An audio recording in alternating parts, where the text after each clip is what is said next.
Do you have a drawer full of tiny fabric scraps and vintage trims you can't bear to throw away? Perfect, because in this video, we're going to transform those forgotten little bits and pieces into a stunning Christmas doll wall hanging. So let's get a head start on the holidays and start stitching.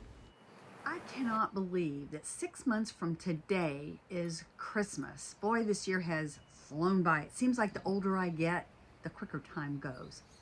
Anyway, we are going to be working on something Christmassy for our dolls. By the way, I got to show you my shirt. I showed you this in a couple of videos ago, but we have a Christmas in July shirt. Flamingo, dressed up in a Santa hat and stuff. Got my Christmas jewelry on. Anyway, today we're going to do some slow stitching. How many of you have ever heard of slow stitching? And you might refer to it as mindful stitching. Here is an example. I did this years ago for my dolls. I use this to wrap them up, or it's one doll can fit in here, when we go on a trip. And I just used various different scraps of fabric. Today we're going to do a much smaller one. So the items you need for this are a pair of scissors. I've just got these small scissors here. You need some thread, and it does not matter what color this thread is, just I'm using white. We're going to base something and then that thread will come out, so it really doesn't matter what color. You need scraps of fabric. You need pins and a needle. And I am using a piece of felt as a background. So let me take these off here. And I probably should iron this better. But basically what you're going to do is cut whatever size you want. I'm going to use this for a wall hanging, like a boho wall hanging. You could make it a little bit smaller and use it for maybe a Christmas ornament. I've done that before. I actually may have a video on that. Can't remember if I actually did one or not. But so I've got my felt cut in the size that I want. And then I'm just going to take my scraps of fabric, and I picked out Christmas fabric, and I'm just going to lay it onto the felt however I want. Like so. I like this fringe right here. It's kind of fraying. And, you know, if it looks like it's going to fray more, you could always use some fray check or whatever. But, let's see. Where did I have this? Oh, I remember where I had it. I had it like this.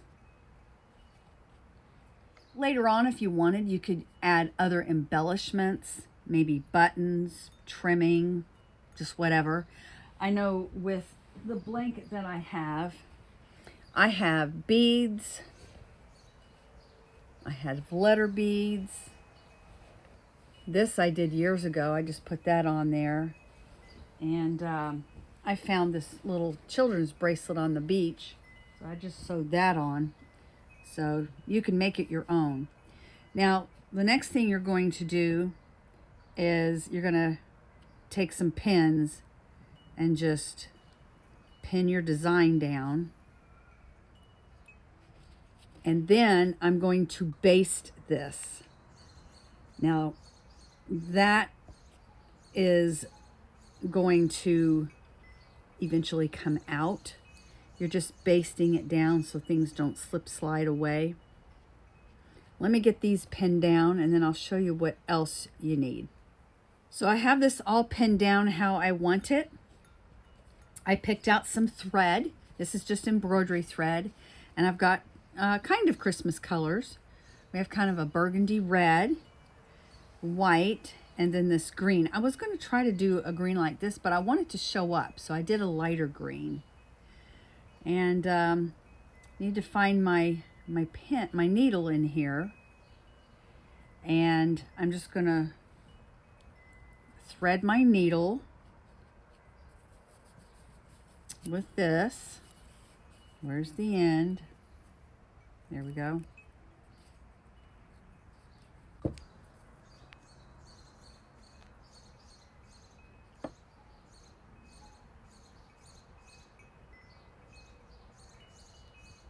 think I have it in there. Yep, I did. And just cut a long base off here.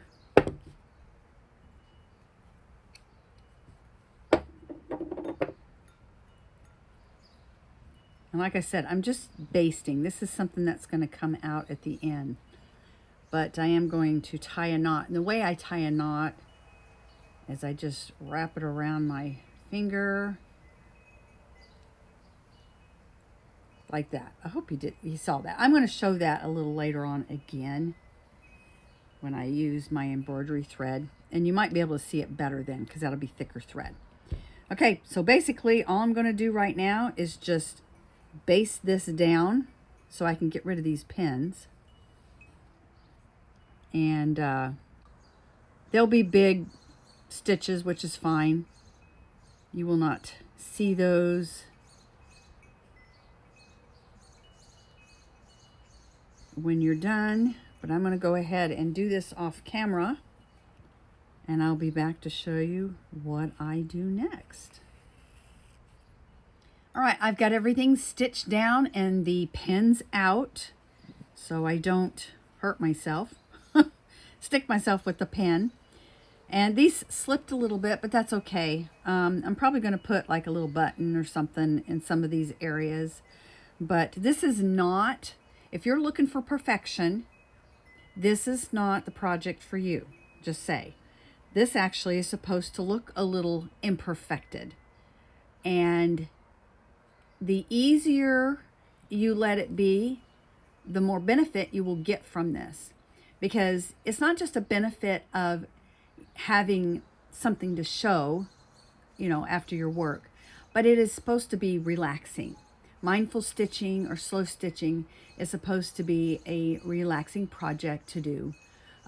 Maybe something you can do to unwind after a long day. Sit in front of the TV and just do a little bit of hand stitching here and there. Personally, I have never really liked to do hand stitching, but I've actually had fun doing this. And the last couple of projects I've done with making doll clothes, I've enjoyed actually doing it by hand. So anyway, next step, we need to figure out what color we want to start with. I think I'm going to start with the red. And I think I'm going to start over here somewhere. You want the thread to show. So you get your needle out. And you get your embroidery thread out. And there's 6 strands usually to the embroidery thread. And you're not going to use all 6 strands. Now, you can if you want. You can use 2 strands. You can use 3 strands. You can use all 6 of them. Personally, I am only going to use 2 strands at a time, which means I need to separate these boogers out here. So I just need to find 2 strands, and the lighting that I have right now is pretty bad. Had a lot of shadows, and so I had to turn the lights off in order to have a better lighting system without shadows on my mat here. Okay, so I have 2 strands there, and so I'm just gonna carefully pull them apart. Now, a lot of times this bottom right here is going to ravel up. You just need to keep pulling at it. And be slow about this. If you're fast, you're going to get big old knots. But just take your time. Like I said, this is meaningful stitching, not we're in a hurry. Which I tend to be kind of that personality. I'm always doing things like I'm in a hurry, even though I'm not. See how that's kind of bunching up there? I just pull it out. Just be patient with it. Keep pulling that out. And boom! We have our 2 strands pulled apart. Right. Whoops! Oh, I didn't know I had a light on this thing. Wait a minute. All right. Somehow my light button got pushed. All right. So the way you tie a knot. I just take my finger and I wrap it around. And then I kind of roll it off my finger and then pull it down and you have a knot. Let me know if that makes sense or not. Very easy to do. All right, so we're going to start right here. Whoop. I'm going to start in this corner. And I'm just going to come from the back. And your back's not going to look all that pretty. If that bothers you, later on you could put a backing on it. But nobody's going to see the back of this because it's going to be a wall hanging. All right, so you just start at the corner. And like I said, I'm just going to do a running stitch down here.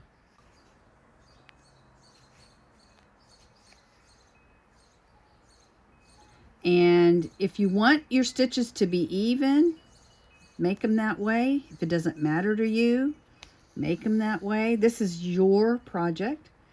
If you want little stitches, make them little. If you want big stitches, make them big. But basically, you're just doing a running stitch like that.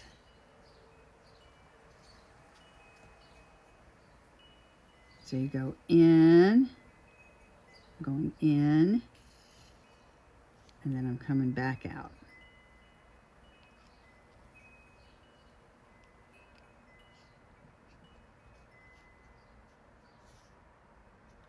I want to do a little bit whiter there. There we go. And I have hand issues. I've got carpal tunnel. I have trigger fingers and thumbs. I've had surgery for that. I think I'm developing a little bit of arthritis. My hands have been hurting a lot lately. They feel a lot like my feet, and I know I have arthritis in my feet. So, you know, those of us who have hand issues, you can just take this very slow.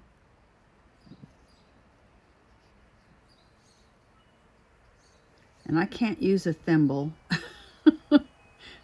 They're always too big for my fingers. I haven't found one that fits very well. Now, see how this is kind of flapped up? We will grab that probably with another stitch doing something else, so I'm not going to worry about it. But I'm going to go ahead and continue this, and I'll be back to show you in a little bit what I've come up with. All right, so I finished this area right here. I started here and I just did a running stitch down like this. Then I came back over and I followed the triangle, and then here I just went back and forth. And I've got it finished off here. And so I'm just gonna tie it off. And when you're doing true embroidery, you don't do this. But like I said, you're not gonna see the back. I'm gonna tie a knot, boom, like this. And then maybe another one. And that way it won't come out. And then you just take your scissors and trim it off, and you've got that much of it done. Now I've got to figure out where I want to go next. I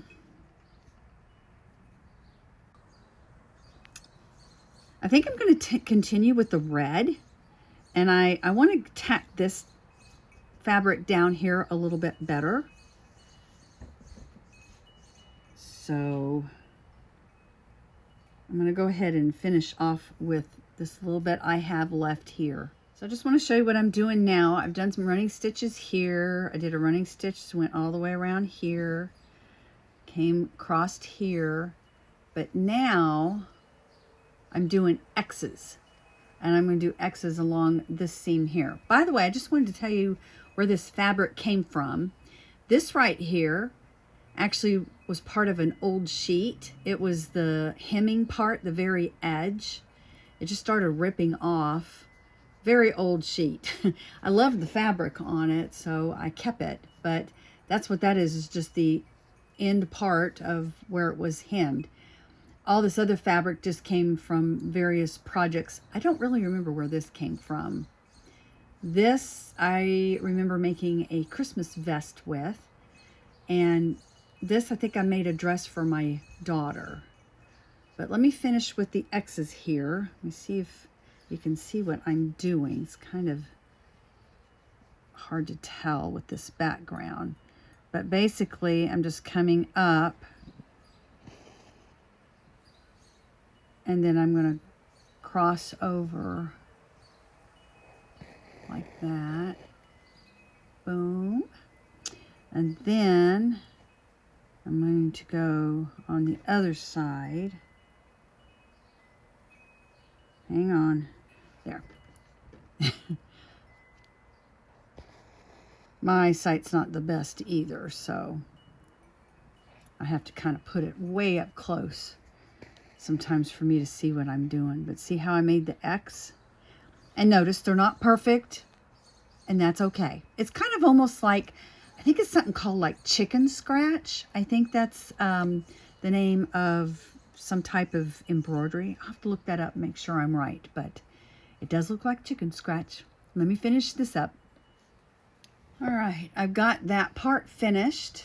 I think I'm going to work on this right here. I want this to show, so I think I'm going to trim this a little bit. I am going to put a button along here somewhere, but let me trim this off. There, I trimmed it. Now you can see all those little eyelashes.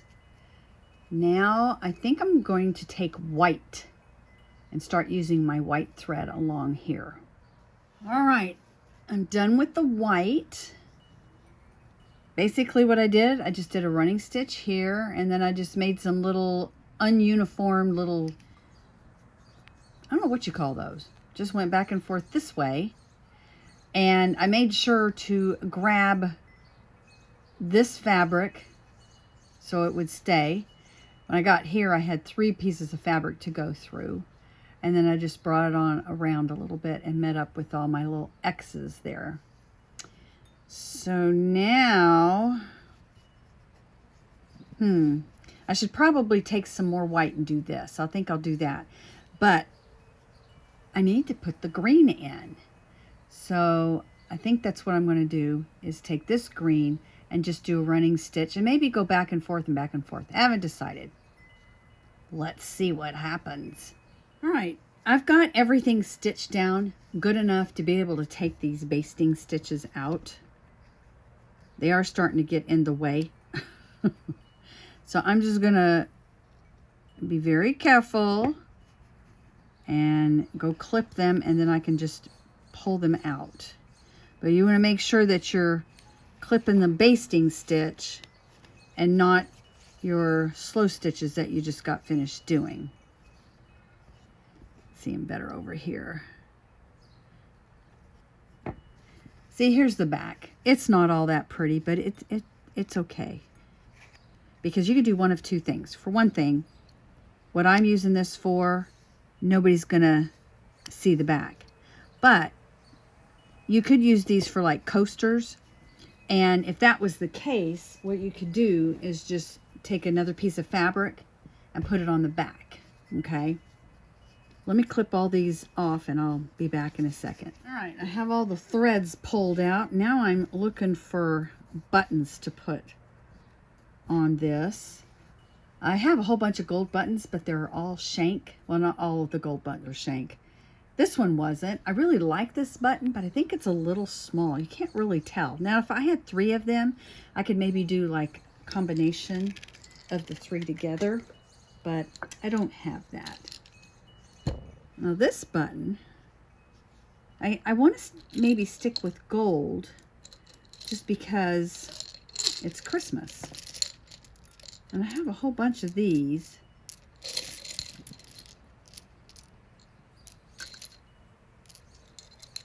Yeah, okay, since I have so many of these, I think this is what I'm going to use. But I only need one. I like to, you know, if I had 2 or 3, I might not have done that because I may have wanted to use them in a project together. Maybe like a pair of earrings or something like that. But since I have a whole bunch of them, I think that'll look good. And I will probably use the red to sew that on. So let me do that real quick. All right, I got the button on. I did double up on the thread for the button just because I wanted that thread to really show nicely. And I did an X because I wanted it to have a little bit of interest there. Let's see, should I do some more on this? Maybe should I add some more embellishments? Let me see what I have in my stash. Looking through my stash, most everything I have is kind of big. So I may not put trimming on there, although I could.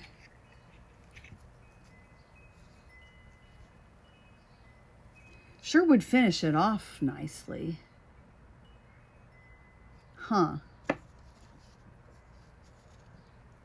Maybe just at the bottom. Like this could be how you hang it.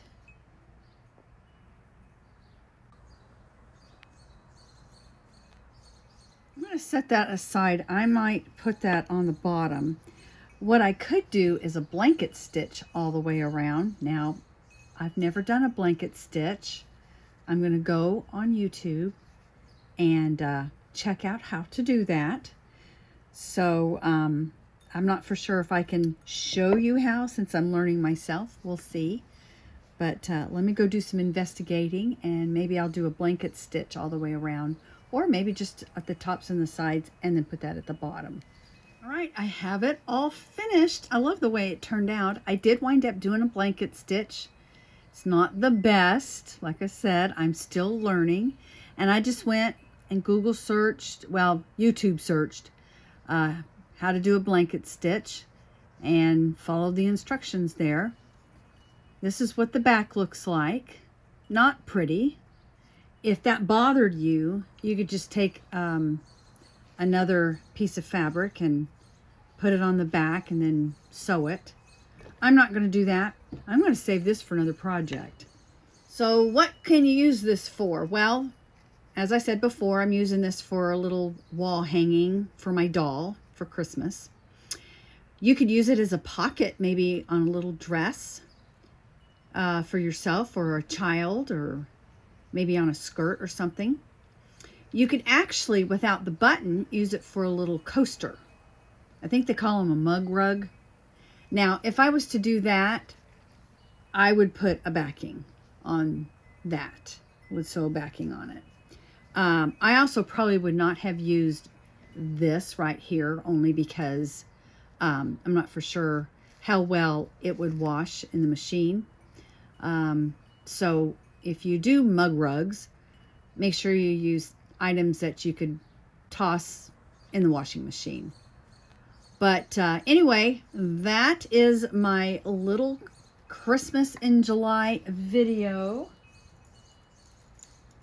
And here's my doll all dressed up in a Christmas in July outfit. Like I said, I'll have pictures of her with a little wall hanging displayed at the end of this video. And let me know, have you ever done any slow stitching or mindful stitching? Let me know down in the comment section below. And thanks for joining me. Y'all have a great day. This is Terry Jeanette with Be Creative, signing out for now. Bye-bye.